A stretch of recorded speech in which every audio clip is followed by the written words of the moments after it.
Goiás 3.0, queremos ouvi-lo. Eu achei até interessante a estratégia de jogo, também as escolhas que o Brigatti fez para essa partida. Elogiei antes da bola rolar, mas tudo no campo teórico. Na prática, as coisas foram bem. A Ponte teve a oportunidade de sair na frente, mas pela incompetência do Gé e pela competência do Tadeu, o gol de pênalti não saiu. E a jogada também foi bonita do Gé, né? Ele arrancou atrás, chegou na frente, teve a frieza de brecar, tomou o tranco do Edson e foi pênalti. A partir disso, o jogador ficou incomodado. Tanto é de uma maneira infantil, um pouco depois do pênalti perdido, ele deu uma chegada no Tadeu, numa pressão de saída de bola desnecessária e tomou cartão amarelo pelo lance. Lance que irritou o treinador da Ponte, que sacou o jogador. Eu não teria feito isso. O Goiás jogou com 3 zagueiros a partida praticamente toda, e o jogo pedia um cara de referência, não é? E eu não estou no dia a dia, de repente a entrevista coletiva do treinador da Ponte explica o que aconteceu, mas no jogo não explica não. Uma coisa, se tem problema com o atleta, ele não tem nem que ir para a partida. Eu penso assim.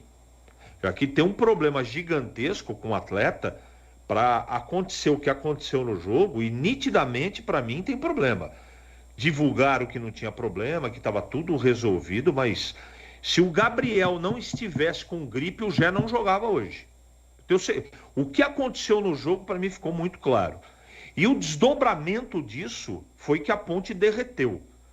Ele tirou um jogador que ele não deveria, colocou jogadores que não funcionaram, demorou para mexer, demorou de novo para enxergar o que o jogo precisava, e a Ponte tomou, a partir desse momento, da saída do Gé no primeiro tempo, a Ponte ela foi dominada pelo Goiás, e o Goiás venceu a partida sem nenhum tipo de esforço, com autoridade, jogando futebol. O Zanardi viu exatamente, fez a leitura correta, fez as mexidas corretas e venceu o jogo, e poderia ter sido mais, se não fosse o Pedrão, que de novo fez aí 2 ou 3 defesas que salvaram a Ponte. Eu lamento muito, quando se esperava um segundo tempo, ainda falando da partida, onde o treinador, no intervalo do jogo, tivesse enxergado o que o jogo precisava, ele fez uma dobra de lateral esquerdo, quando ele tinha que utilizar o Elvis no meio campo no segundo tempo, para essa bola minimamente ter um cara para pensar o jogo, que o Dodô no primeiro tempo não conseguiu fazer. Não deu certo o que ele planejou para a partida. Ele é o treinador, ele está lá todo dia no treinamento. O Dodô não funcionou na partida de hoje como meio articulador. Aí ele tentou um pouquinho, o Matheus Regis por dentro também não funcionou. Fez a dobra com o Zé Mário, também foi um desastre, né? O terceiro gol saiu nas costas dos 2 laterais, né? Dos 2 laterais do lado esquerdo. Quer dizer, a Ponte foi uma tremenda bagunça e eu estou extremamente preocupado. Gosto do João, tenho a maior admiração por ele, respeito pelo trabalho dele, mas depois da entrevista coletiva, no empate contra o Coritiba, aquele destempero com os torcedores, chamando torcedores de idiota, e acontecer no segundo jogo que nós vimos hoje, eu não sei não. Eu queria entender por que o João está deste jeito, né? Nitidamente o treinador da Ponte está se perdendo emocionalmente. Se perdeu no primeiro jogo, tomou um nó do Guto Ferreira dentro do campo. Pós-jogo falou tudo aquilo que ele falou e não deveria ter falado. Eu sei que ser xingado ninguém gosta, mas isso infelizmente é cultural no futebol brasileiro. E o que ele fez hoje, as atitudes que tomou, ele para mim passa a certeza, não é impressão não, ele passa a certeza de que está descontrolado, por algum motivo. Agora, independente do motivo, não tem explicação.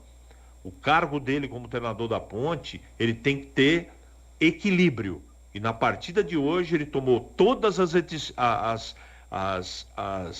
mexidas, as atitudes, as decisões, todas. Ele tomou de maneira equivocada, e esse fato do Gé, eu estou muito curioso para saber o que realmente levou o treinador da Ponte a tirar. Eu não estou defendendo o Gé não, tá? É que ele puniu o time dele. O que ele fez, o jogo precisava do Gé. Conversa no vestiário, não tira no primeiro tempo, mas de qualquer maneira a gente não sabe o que está por trás disso. E a atitude do Elvis eu quero esperar o que aconteceu, né, para não... Eu não me sinto confortável de comentar algo que eu não conheço e eu não percebi isso, mas respeito todos que colocaram de maneira diferente. Eu respeito. Talvez eu esteja enganado, mas eu quero esperar a entrevista coletiva do treinador. Hoje, Edu, deu Goiás com sobra, 3-0, e não dá nem para discutir o resultado, Edu. Sem dúvida, grande CH, já já